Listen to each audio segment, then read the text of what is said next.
Hey, Pete here for Studio Live today. Now, ever since I did my first review of the Lenovo ThinkPad E580, I've been getting a heap of questions about how it's performing. So now that I've had it for more than 6 months, I thought it is time to give you an update on the Lenovo ThinkPad E580. Is it living up to my original expectations, and would I still recommend it? Let's go.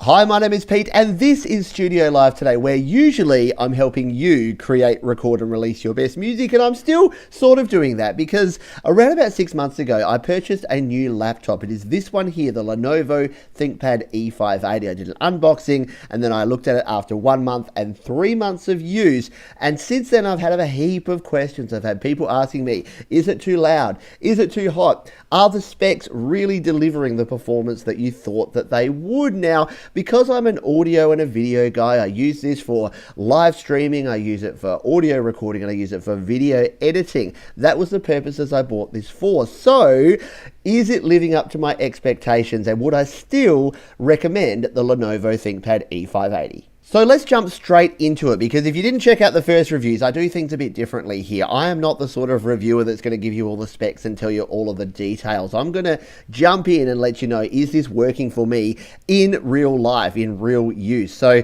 the number one question that I've been getting is around how loud it is. So is the fan noise distracting? Now I'm going to actually show you and let you listen to the fan noise here. The reason I've got my headset plugged in and I've got my phone here doing this recording is I wanted to make sure you could hear this. So I'm going to be quiet for about 5 seconds so that you can hear what the sound is like if I bring this right up to my microphone.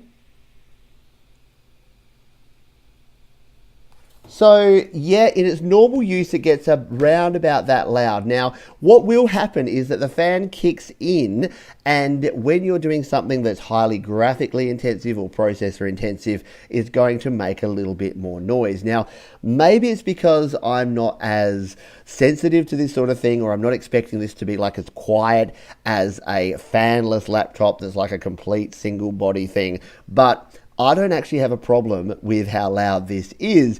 If you are super sensitive to loud fan noises or any sort of fan noise at all, and you don't want to hear a bit of that while you're working, then yeah, maybe you want to go with something that's a little bit more around your Ultrabook style, that's got everything's SSD and you've got no spinning anything and you've got no fans and that sort of thing. But when you've got a Core i7 processor, you're generally going to get some pretty intense sort of processing power, and you're going to need some sort of fan. So yes, you know, you are buying a middle of the range laptop. You're not going to get the ultra quiet sound that you would want. But for me, even when it's really pushing it, I'm not actually that distracted. And as I said, look, if you're using this in a studio environment and you wanted to record, you wanted things whisper quiet, then maybe go with something different. But for your average user, I'm not particularly fussed by that level of sound. Now, related to the sound, or in the same ballpark, is the heat. Now, this is probably, if not the second, then maybe even the first most frequent question I've been asked is, does this get hot? Now, on the front, on the top, the keyboard surface here, I have not had any issues. It gets warm-ish to the back here, but it's not like hot to touch. I'm not going, oh, I can't touch that. It's completely cool at the front here, warmish towards the back there. The underside, again, because it's got the rubber feet on the bottom here and all of this ventilation around here, it's not actually getting that hot. Like, even when it's really pushing it, and because it's got this raised bar, which you can't see there, I'll lift it up, it's got that raised bar along the back there, that's actually sitting it up and preventing it. So I'm not sure. I'm seeing and hearing a lot of reports from folks that their ThinkPad E580s are getting super hot, and I'm not sure if it's that they're using it on their lap or they're using it on a soft surface, but I'm using it on my hard desk here, and it's got some elevation. Yes, the fan noise is what you heard before, so yes, it's not perfect from that perspective, but in terms of the heat, I'm not finding it that hot. And again, if you want something that's going to be ice cold, then maybe you want to go with something that's going to cost, 2 to 3 times the cost of the ThinkPad E580. But if you're looking for something that's budget to middle of the range, that still packs the punch and still has the performance that you want, then I think that the E580 actually does a good job. And like I said, despite the reviews and despite the feedback I've been getting, I personally haven't had an issue with the heat on this laptop. I've never actually touched it and thought, gee, that's hot. And and I can't actually deal with that. Yes, when I'm doing video editing or encoding, it gets a little bit warmer, but nothing like the sort of, back in the 90s and early 2000s, the laptops I had there that you'd literally have to put to the side. You couldn't hold anymore because they were that hot. So hopefully that answers number 2 question. Look, your mileage may vary. This is just one user and one laptop with the particular specs that I have. And if you do need a reminder of the specs, I'll link to the videos up there and down there where you can check out my 1 month and my 3 month reviews where I talk in more detail about the exact specs of this laptop. So a little bit of information about how I've been using this. So I've been using this, as I mentioned, for my live streaming. So it's been doing a great job with that. So I've hooked it up to my mixer, the Samsung MixPad, which I have over there. You can't see it, but I've got a full review of the Samsung MixPad, which is a USB mixer. And then I've been using that to stream live to YouTube. So some of my more recent live shows, I've been using this laptop and the Samsung MixPad. So the processor has worked fine. The video's worked fine. I've got it hooked up to my 2 monitors, which again, you can't see, but I've got a full video about hooking this up to the docking station, the Lenovo docking station, which I have over here, which has been doing a great job as well. So if you need this to be docked to 2 1080p screens, and now yes, you can't dock it to 2 4K screens, but you can dock it to 2 1080p screens. So that's another question I had, is can you dock this and then use your 1080p screens and output to 4K?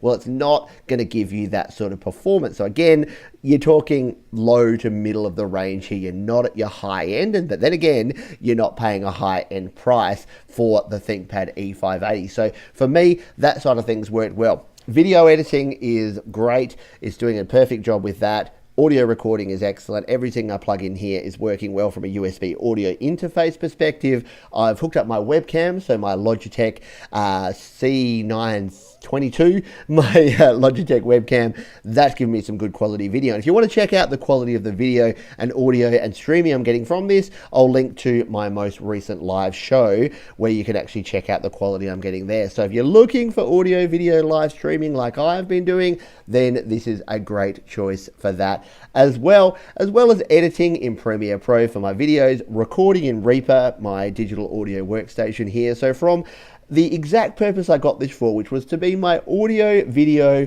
live streaming workhorse PC, it is really working well. And the benefit is, as opposed to my desktop over there, I can pick it up and I can take it anywhere. So yes, while it can be docked and it can be charged with my USB-C charger, by the way, yes, in the first videos, I thought that was some sort of proprietary docking station or proprietary power adapter. No, it's USB-C. So USB-C means it's super adaptable. I can unplug it from here and then just take my charger and plug it back in when I'm on the go, if I'm out where there's somewhere with a power supply, and it works a treat. So yes, from that perspective, it is working exactly as I intended. Now, what am I planning to do with this? Well, I may be in the future adding another 16 gig of RAM, because I decided at the time when I got this, instead of getting the 2 8 gig sticks, I got one 16 gig. So I do have another slot in here. Now, it's not easy to open these up. If we turn it around, there's no easy access port. We are going to be unscrewing and doing that. So if you would like to see that,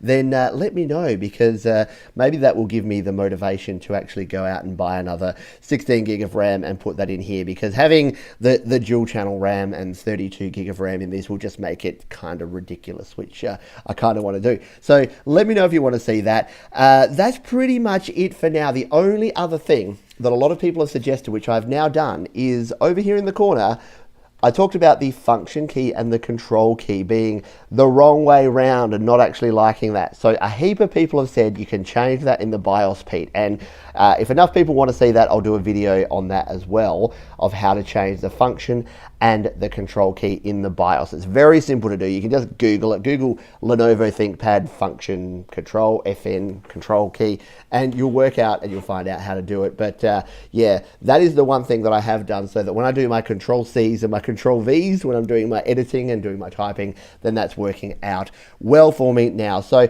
I hope you found this useful. If you have purchased or if you are in the market for a Lenovo ThinkPad E580 or any other sort of similar range, then you can check out all the videos that I've done previously, and I thought I'll just jump in with a very quick update to let you know how things are going with this. Would I still recommend it is the question you're probably asking. Yes, I would. Keep in mind those things. It's not going to be whisper quiet. I've talked about the audio before. Unless you're using an audio interface, the onboard audio is not fantastic. They're the things I'd keep an eye on. I still have to use my adapter for my SD card, which I talked about before, but I'm just used to that now. That's all okay. Love the USB port and the charging there. The other USB ports that we have in here and the connections that we have are all good, and the ability to hook it up to that great Lenovo docking station I have over there is working out well. Thanks again for watching. I hope this helped you out. If you've got further questions, comments, or suggestions for future videos, you can leave those down below, and I'll see you on the next video. Hey, thanks for sticking around. If you want to check out the 1 month and the 3 month videos about the Lenovo ThinkPad E580, both of those are linked down below right now. You can also subscribe to the channel by clicking on the Studio Live Today icon in the top right corner, or head on over to studiolivetoday.com for even more audio goodness.